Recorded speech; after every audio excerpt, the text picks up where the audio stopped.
Hello friends, before I start today's journal spread, I want to show you a couple of pages from my January to June notebook from last year to show you some samples of my summary journal spread, same as I have here. Usually I just decorate around the page, and then in the middle I list down things that happened throughout the month that maybe didn't get its own journal spread or any general update about the month.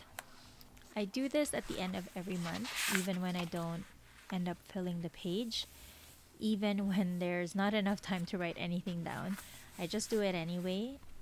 I think that this is also an excuse for me to use my stickers all at once, like these really cute animal ones that I might not have been able to use anywhere else.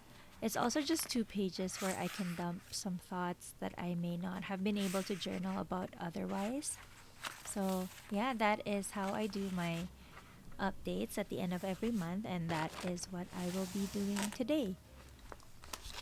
So, when I was recording this video, I literally only had about 40 minutes before I had to leave for work and thought that I would squeeze in some journal and recording time.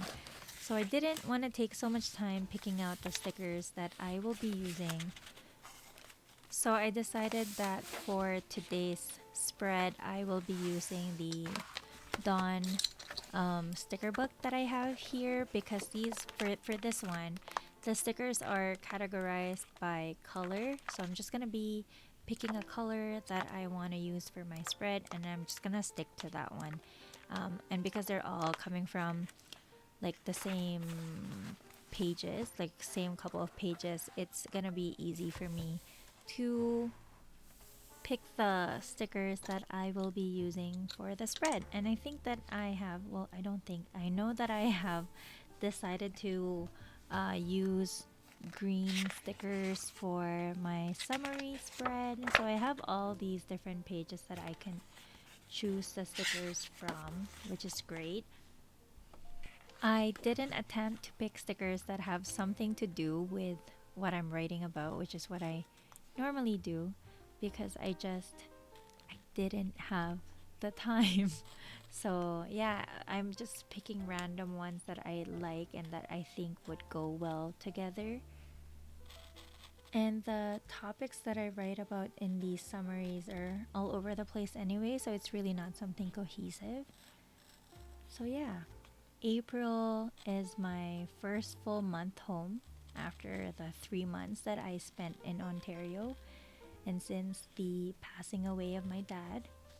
So it was a weird month of starting again. That's an information that if you follow me on Instagram, you know anyway, so I thought I'd put it out there. In a way, April felt like January for me. I was ticking items off my to do list and making resolutions like my year was just beginning. And in a way, it was, because since December last year, my husband Kevin and I put our lives on hold to be with my family. So, yeah, March was hard. April, on the other hand, was the beginning of spring. And so there were less sad days and more hopeful ones. I went out more. I spent time with my friends. I ate a lot. I read a lot. I walked a lot. I enjoyed time at work and picked up new hobbies. I journaled a lot more than usual, though I tried not to journal about the heavy things, not yet, but I wrote things down whenever I could. I feel like I'm trying to be healthier and happier. I'm struggling to be holy, but always better struggling than not at all.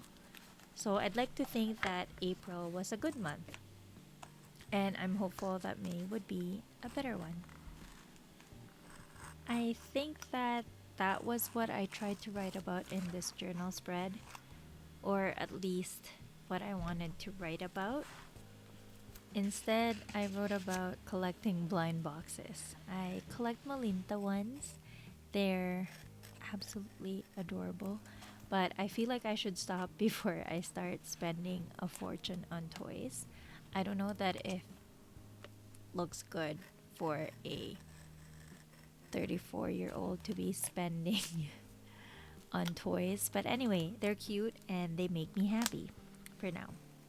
I also wrote about reading too many murder mystery thrillers, like 4 or 6 in a row this month, which is crazy.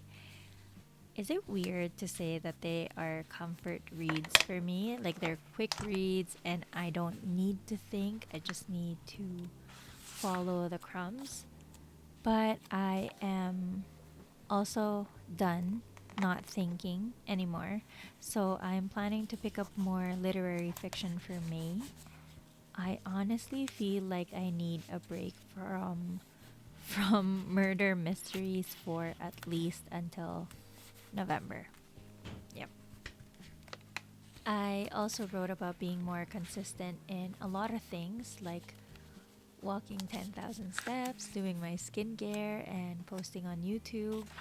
Just small things that I fell by the wayside of the last couple of months, and I am now trying to do more regularly.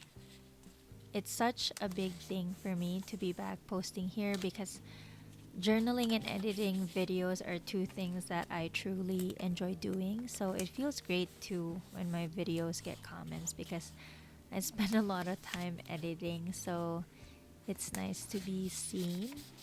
I really appreciate it. So basically, these spreads are like my monthly self review. I always make sure to spend a lot of time writing about my small victories, but also checking in on some of the things that I can work on for the following month. I can probably do this page differently next time. Like, I can separate the wins from the things that I need to work on. But I really just want a spread where I don't have to think much and I can just dump random thoughts and random things I want to talk about that pertain to the month. And so far, this works for me. How would you do a monthly self review? Would you do something similar or do you prefer having them a little bit more organized than this?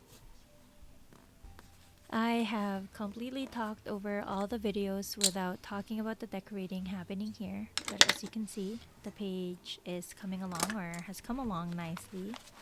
I really like all the shades of green. But also, my 40 minutes before work has run out.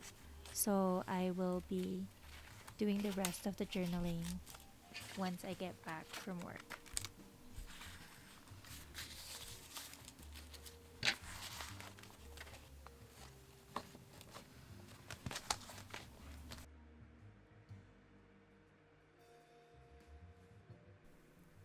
Another common theme of my April is just not having enough time to do a complete journal spread from start to finish. So, while I like recording during daytime because I prefer natural light over the one that comes from my desk lamp, I'd have to make do with nighttime journaling and recording for this one because I just do not have the time.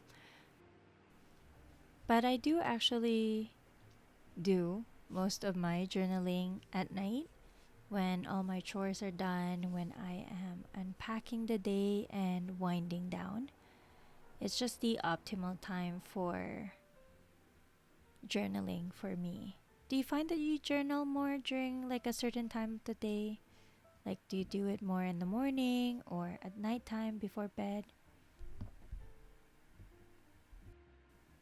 Anyway, if you've noticed a significant jump in the quality of the video, it's because my husband Kevin is recording these, the last few and the next few parts, and he's doing a great job. So let's enjoy the rest of the video. It's almost done. I want to thank you for hanging out with me. If you've reached this part, thank you for spending the last 12 minutes with me. I hope that you enjoyed this video. I'd appreciate a like and a comment and a subscription if you haven't yet already. So yeah, I appreciate you. Thank you for hanging out with me. I hope that you've had a wonderful April and that you we'll have a wonderful May as well. See you again next week. Bye.